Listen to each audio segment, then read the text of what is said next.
और वहीं प्रधानमंत्री नरेंद्र मोदी को ब्राजील के सर्वोच्च सम्मान Grand Collar of the National Order of the Southern Cross से सम्मानित किया गया। प्रधानमंत्री मोदी को यह सम्मान ब्राजील के राष्ट्रपति लूला डी सिल्वा ने एक समारोह में प्रदान किया। अंतर्राष्ट्रीय स्तर पर प्रधानमंत्री को मिलने वाला यह 26वां सम्मान है।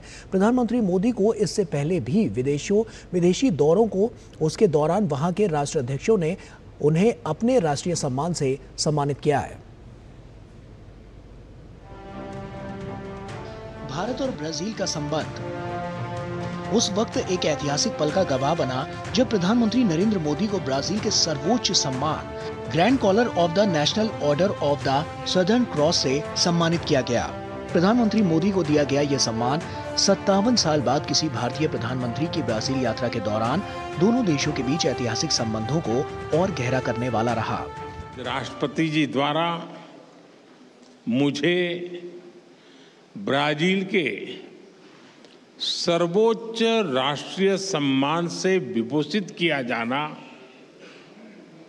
मेरे लिए ही नहीं बल्कि 140 करोड़ भारतवासियों के लिए भी अत्यंत गर्व और भावुकता का पल है।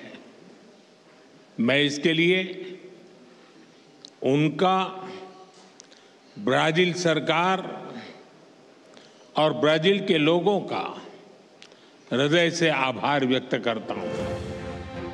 इससे पहले पिछले दिनों ही प्रधानमंत्री नरेंद्र मोदी को त्रिनिदाद टोबैगो में वहां के सर्वोच्च नागरिक सम्मान order of the Republic of Trinidad Tobago और घाना में वहां के राष्ट्रीय award the officer of the Order of the star of घाना से सम्मानित किया गया।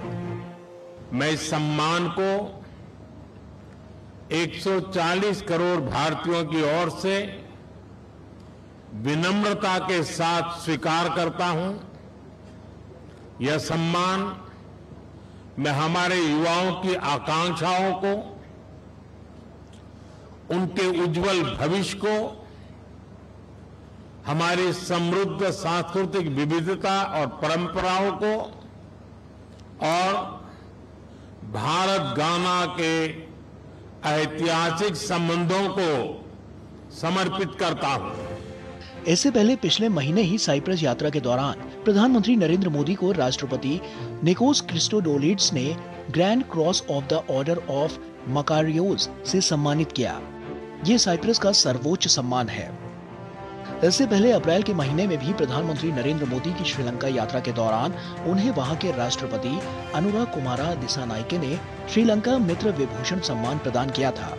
किसी विदेशी नेता को दिया जाने वाला श्रीलंका का ये सर्वोच्च सम्मान था। इस अवार्ड से किसी भारतीय नेता को पहली बार सम्मानित किया गया था।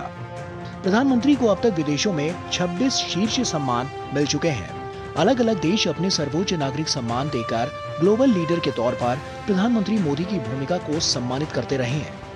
पिछले साल जुलाई में पीएम को रूस के राष्ट्रपति व्लादिमीर पुतिन ने देश का सर्वोच्च नागरिक पुरस्कार दिया। PM Modi the Order of Saint Andrew the Apostle से सम्मानित होने वाले पहले भारतीय नेता हैं।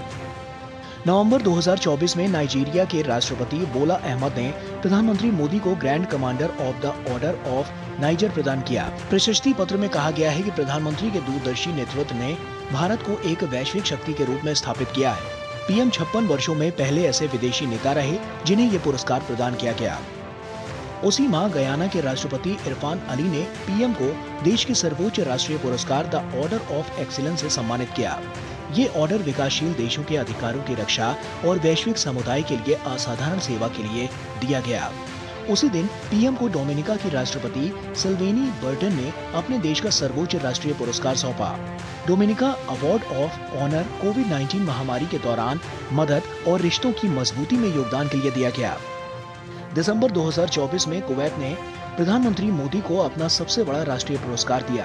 कुवैत के अमीर मिशाल अल अहमद अल जबर अल सबा ने प्रधानमंत्री को द ऑर्डर ऑफ मुबारक अल कबीर से सम्मानित किया। अब तक चुनिंदा वैश्विक नेताओं को ही ये अवार्ड मिला है। इस साल भी प्रधानमंत्री को ग्लोबल अवार्ड से नवाजे जाने का सिलसिला जारी है।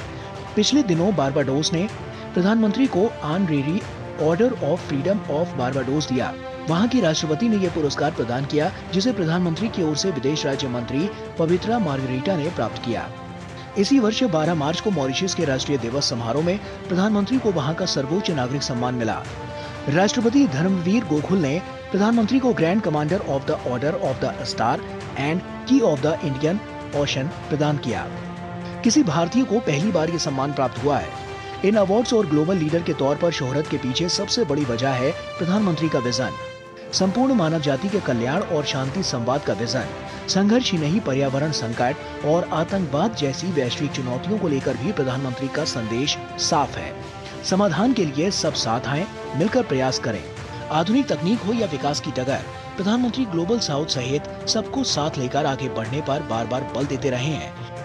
यही वो दृष्टिकोण है जिसे पूरी दुनिया न केवल सम्मान से देखती है, बल्कि इससे मानवता का बेहतर भविष्य सुनिश्चित करने में भी मदद मिल रही है।